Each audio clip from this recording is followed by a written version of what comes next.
హల్లెలూయా, praise lord. ప్రభునందు ప్రియమైన దేవుళ్ళారా, ఈ సమయంలో ప్రత్యేకమైన వందనాలు తెలియపరుస్తున్నాను. ఎలా ఉన్నారు? బాగున్నారా? బాగున్నారని నమ్ముచూ ఉన్నాం. సరే, డైరెక్ట్గా మనము లేఖన భాగంలోకి వెళ్ళిపోదాం. ఎందుకంటే ఈ లోకములో అనేకమైన తెగుళ్ళు మనకి సంభవిస్తూ ఉన్నాయి. అక్కడక్కడ మరి గడిచిన సంవత్సరాల్లో మనం చూస్తే జలప్రలయం అనేది చాలా బీభత్సంగా జరుగుతూ ఉంది. ఆ జలప్రలయం వచ్చినప్పుడు అనేకమైన ప్రజలు ఆ వరదల్లో కొట్టుకుపోయి చనిపోతూ ఉన్నారు. పోయిన సంవత్సరము కూడా కేరళ ప్రాంతంలోను లేదా తెలుగు రాష్ట్రాల్లో ఈ ఆంధ్రాలో, తెలంగాణలో, ఖమ్మం ప్రాంతంలో కూడా బీభత్సమైన వరదలు సృష్టించాయి. దీనంతటికీ కారణం ఏంటంటే ప్రభు రాకడ చాలా దగ్గరగా ఉన్నది. అయితే జ్ఞాపకం చేసుకోండి, ఈ ప్రభు రాకడ ఎప్పుడు వస్తుంది, వీటన్నిటికీ సూచనలు ఏంటి అనేసి యేసుక్రీస్తు ఒలీవల కొండ మీద కూర్చొని ఉన్నప్పుడు క్రీస్తు యొక్క శిష్యులు ఆయన దగ్గరికి వెళ్ళి, ప్రభువా ఈ సమయం ఎప్పుడు వస్తుంది అనేసి అడుగుతారు. సరే, పరిశుద్ధమైన గ్రంథం మనం చూసుకుందాం. ఎందుకంటే లేఖనాల ఆధారంగానే మనం బోధించుకుందాం. మత్తయి సువార్త 24వ అధ్యాయంలో ఈ చక్కటి మాటలు ఉంటాయి. చూడండి, ఎప్పుడైతే ఆయన శిష్యులు ఆయన అడుగుతూ ఉంటారో అప్పుడు ఈ యుగాంతం ఎప్పుడు వస్తుంది ఇవన్నీ కూడా వారు అడిగినప్పుడు అక్కడ యేసుక్రీస్తు ఒక చిన్న మాట మనకు చెబుతూ ఉంటాడు. చూడండి, యేసు వారితో ఇట్లైనను, ఎవడైనను మిమ్మల్ని మోసపరచుకోనీయకుండా చూసుకొనుడి. అనేకులు నా పేరట వచ్చి నేనే క్రీస్తుని చెప్పి పలువార్లు మోసపరుచుతూ ఉంటారు. చూసారా ఏమన్నాడంటే, మొట్టమొదటిగా ఆయన చెప్పే మాట ఏంటంటే, మీరు మోసపోకుడి. ఈ లోకంలో ఉన్నదంతా కూడా చీపపు డమ్మోలే కనుక మనిషి అనే వ్యక్తి పదే పదే మోసపడుతూనే ఉంటాడు. అనేకులు క్రీస్తు పేరట వచ్చి మనల్ని అభ్యంతరపరుస్తూ మనల్ని మోసపరుస్తూ ఉంటారు. కారణం ఏంటి అంటే మనము వారి మాట వినటం వల్ల. బైబిల్ గ్రంథంలో ఒక మాట ఏమని రాయబడిందంటే, వినుట క్రీస్తుని గూర్చే వినాలంట. క్రీస్తుని గూర్చి వినుట ఎంతో లాభం. మనం ఏదిన్నా క్రీస్తుని గూర్చి వినాలి. క్రీస్తుని గూర్చి కాక మరొకటి ఎవరైనా మనకి బోధించారు అంటే కనుక అది మనల్ని మోసపరిచినట్లే. అందుకని జ్ఞాపకం చేసుకోండి, అనేకులు ఈ లోకంలోకి వచ్చి చాలామంది నేనే క్రీస్తునని లేదా నేనే గొప్పవాడినని, నాకంటే గొప్ప మంతుడు ఎవరు లేరని, నేనే గొప్ప పండితున్నని చెప్పుకుంటూ ఉంటారు.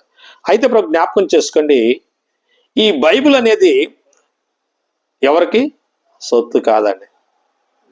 ఈ బైబిల్ ప్రతి ఒక్కరికి జ్ఞానం ఇస్తూ ఉంది. అయితే మనము బైబిల్ని స్పష్టంగా చదవలేక దేవుని యొక్క జ్ఞానమును తెలుసుకోలేకపోతూ ఉన్నాం. అంతం ఏంటో మనకి తెలియట్లేదు. అందుకనే యేసుక్రీస్తు ఏమంటాడంటే, ఎవడనో మిమ్మల్ని మోసపరచకుండా చూసుకునుడి. అయితే నా నామం పేరిట అనేకులు వచ్చేసి నన్ను మిమ్మల్ని మోసపరుస్తూ ఉంటాడు. అయితే జ్ఞాపకం చేసుకోండి, ఈ లోకములో మనం ఏంటంటే ఎవరిని నమ్మాలో ఎవరిని నమ్మకూడదు అనేసి మనము చాలా జాగ్రత్త పడి ఉండాలి. అయితే ఎవరిని నమ్మినా నమ్మకపోయినా యేసుక్రీస్తు అనే దేవుడు మాత్రానికి మనకు చాలా గొప్పవాడు కనుక ఆయననే మనము నమ్మిన వారిగా ఉండాలి. హల్లెలూయా. ఒక మాట చూద్దాము. ఇంకొక మాట మనం చూస్తే అక్కడ ఏమంటాడంటే 6వ వచనంలో, మరియు మీరు యుద్ధమును గూర్చిన సమాచారమును గూర్చి వినబోదురు. మీరు కలవరపడకుండా చూసుకుని ఇవి జరగవలసిన సమయాన్ని గాని అంతము వెంటనే రాదు. చూసారు, ఇక్కడ ఏంటంటే దేని గురించి మనం చింత వినకుండా ఈ లోకంలో ప్రతి సమాచారం మనం వింటాం. అక్కడక్కడ యుద్ధాలు జరుగుతూ ఉంటాయి, అక్కడక్కడ జలప్రలయాలు వస్తాయి, అక్కడక్కడ భూకంపాలు కలుగుతాయి, అక్కడక్కడ కరువు కాటకాలు వస్తూ ఉంటాయి, అక్కడక్కడ తెగుళ్ళు కూడా మనకి సంభవిస్తూ ఉంటాయి. ఇవి ఖచ్చితంగా జరుగుతూ ఉంటాయి. అయితే ఇవి జరుగుతున్నాయి కదా అనేసి అంతము వెంటనే రాదంట. మరి ఎప్పుడు వస్తుంది అంటే ఒక మాట మీరు బైబిల్ గ్రంథంలో చూడాలి. ఇదే అధ్యాయంలో 14వ వచనం ఒక వచనం చదవండి. ఏమన్నాడు సార్ రాయబడింది అంటే, అక్కడ చూడండి 14వ వచనం చదువుతాను. మరియు రాజ్య సువార్త సకల జనులకు సాక్షార్థమైన లోకమందుంట ప్రకటింపబడినప్పుడు అంతటా తర్వాత అంతము వచ్చును. చూసారా ఏమన్నాడంటే, ఈ రాజ్య సువార్త సకల జనులకు సాక్షార్థమైన లోకమంతటా అంటే ఈ లోకములో ఉన్న వారందరూ కూడా క్రీస్తుని ఎరగాలి. ఈ లోకంలో ఉన్న వారందరూ కూడా క్రీస్తుని వెరగాలి. అప్పుడే అంతము ఎందుకు అప్పుడే ఇస్తుంది అంతం అంటే, ఈ లోకములో ఏ ఒక్కరూ నశించిపోవటం దేవునికి ఇష్టము కాదు. ఈ లోకంలో ఏ ఒక్కరూ నశించిపోవట దేవునికి ఇష్టము కాదు. అందుకనే సకల జనులకు అంటే అందరికీ, ప్రతి ఒక్కరికి దేవుని యొక్క సువార్త అందాలి. ప్రతి ఒక్కరు మారు మనసు పొందాలి. ప్రతి ఒక్కరు కూడా క్రీస్తుని గూర్చి తెలుసుకొని క్రీస్తుని అంగీకరించాలి. అప్పుడే ఈ అంతం అనేది వస్తూ ఉంటది. క్రీస్తులకు దూరముగా ఉన్న వారందరూ కూడా క్రీస్తుకి సమీపస్తులుగా అయ్యేంత వరకు కూడా యేసుక్రీస్తు యొక్క సువార్తను ఆయన ప్రవక్తల ద్వారా, ఆయన సేవకుల ద్వారా, ఆయన బిడ్డల ద్వారా అనేకులకు దేవుని యొక్క రాజ్యమును గురించి ప్రకటించబడుతూ ఉంటది. అయితే వారందరూ కూడా విన్న ప్రతి ఒక్కరు కూడా విని విశ్వాసముతో క్రీస్తునికు దగ్గరగా చేరువైనప్పుడు మాత్రానికి అంతము వస్తుంది. అప్పటి వరకు కూడా అంతము రాదు. ఈ సమయంలో ఈ లోకములో ఎన్నో యుద్ధాలు జరుగుతూ ఉంటాయి, ఎన్నో జలప్రలయాలు వస్తూ ఉంటాయి. రోజుకొక తెగులు, కొత్త కొత్త వైరస్, కొత్త కొత్త తెగులు మనకు పడుతూ ఉంటాయి. వీటన్నిటినీ జయించే శక్తి కూడా దేవుడు మనకి ఇస్తూ ఉంటాడు. ఎందుకంటే మరి ఎందుకు ఈ తెగుళ్ళు ఇవన్నీ వస్తాయంటే, క్రీస్తునకు దూరముగా ఉన్నవారు క్రీస్తును తెలుసుకోవడానికి. మనం జ్ఞాపకం చేసుకుని మీకు చిన్న ఉదాహరణ చెప్పేసి నేను ముగిస్తాను. ఎందుకంటే 2020 సంవత్సరం 2021 సంవత్సరాల్లో కరోనా అనే తెగులు యావత్ ప్రపంచం మొత్తము కూడా వణికించింది. చాలా వరకు ఆ సమయంలోనే దాదాపు నేనంటే ఒక 20% క్రీస్తుని అంగీకరించిన వారు, కొత్త వారు ఉన్నారు. కారణం ఏంటంటే, దానికి ఆ తెగులకు భయపడి రక్షించే నాదుడు ఎవడో లేడు కనుక, ప్రభువా నువ్వు నిజమైన దేవుడు అంట, నీవు మమ్మల్ని రక్షించగలిగావంట, అయితే ఈ కరోనా అనే తెగులు రాకుండా మమ్మల్ని కాపాడు ప్రభు అనేసేసి ఇంచుమించు ఒక 2% చాలా వరకు యేసుక్రీస్తుని నూతనంగా అంగీకరించిన వారు మనకు కనబడుతూ ఉంటారు. ఎందుకు వారు అంగీకరించవలసి వచ్చిందంటే, వారిని ఆ సమయంలో రక్షించేవాడు ఎవరు లేరు. మనకి కావాల్సింది భూమి మీద ఏం కావాలి? రక్షణ కావాల్సిందే. కనుకనే ఎవరు మనల్ని రక్షించగలరు అనేసి మనం ఆలోచిస్తే, బైబిల్ గ్రంథంలో సర్వ మానవాళి యొక్క పాపము నిమిత్తము యేసుక్రీస్తు ఒక బలి పశువుగా వధించబడి, ఆయన రక్తము భూమి మీద చిందించబడి, ఆ రక్తము ద్వారా కడగబడిన ప్రతి ఒక్కరు కూడా రక్షణ మార్గంలోనికి వెళుతూ ఉంటారు. అందుకని ఇప్పుడు జ్ఞాపకం చేసుకోండి, నేనేమన్నానంటే 50% క్రీస్తుని అంగీకరించి ఉన్నారు, క్రీస్తుకి దగ్గరగా ఉన్నారు. మరొక 50% క్రీస్తునకు దూరంగా ఉన్నారు. ఆ దూరముగా ఉన్న వారు కూడా క్రీస్తు దగ్గరికి వచ్చినప్పుడు మాత్రానికే అంతం అనేది జరుగుతూ ఉంటది.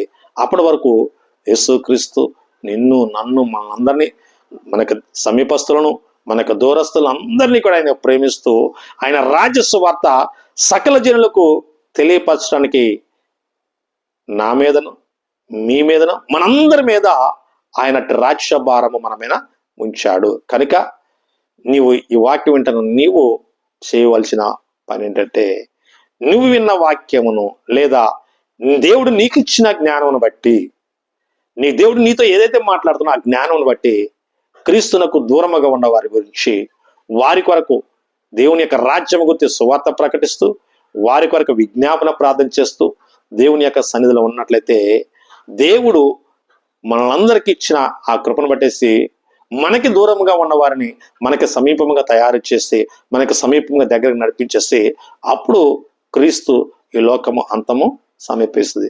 మనము ఈ లోక అంతము సమీపించినప్పుడు మనందరము కూడా క్రీస్తు ఎత్తబడుతూ ఉంటాము. మరి ఎత్తబడినప్పుడు ఈ లోకం అంతా అంతం అయిపోతుంది. అప్పటి వరకు కూడా మనం ఈ లోకములో ఎత్తబడేంత వరకు కూడా ఈ లోకము అంతము కాదు. కనుక క్రీస్తుతో కలిసి మనందరము ఆయన రాజ్యానికి ఎత్తబడే వారిగా ఉండాలంటే ఈ లోకములో మిగిలిన దూరస్తులందరూ కూడా ప్రభు సన్నిధికి రావాల్సిందిగా, మరి ప్రభు సన్నిధిలో వారిని నడిపించే విధానము, నడిపించే భారము మనందరి మీద ఉంది. నీ మీద ఉంది, నా మీద ఉంది, అనేకుల మీద ఆయన భారము, ఆయన రాజ్య సువార్తను ఉంచాడు. కనుక మనందరము కలిసి దేవుని యొక్క రాజ్యాన్ని కట్టడానికి మరి పాలు పంచుకొని ఆయన రాజ్య సువార్తను అనేకులకు దేవుడు నీకు ఇచ్చిన జ్ఞానం బట్టి నువ్వు వారి కొరకు సువార్త ప్రకటిస్తూ, వారి కొరకు ప్రార్థన చేస్తూ వారందరినీ ప్రభు సన్నిధిలో చేర్చవలసిందిగా మనవి చేస్తున్నాం. ఇట్టి మాటల్లో దేవుడు దీవించబడును గాక. ఆమెను ప్రార్థన చేసుకుందాం.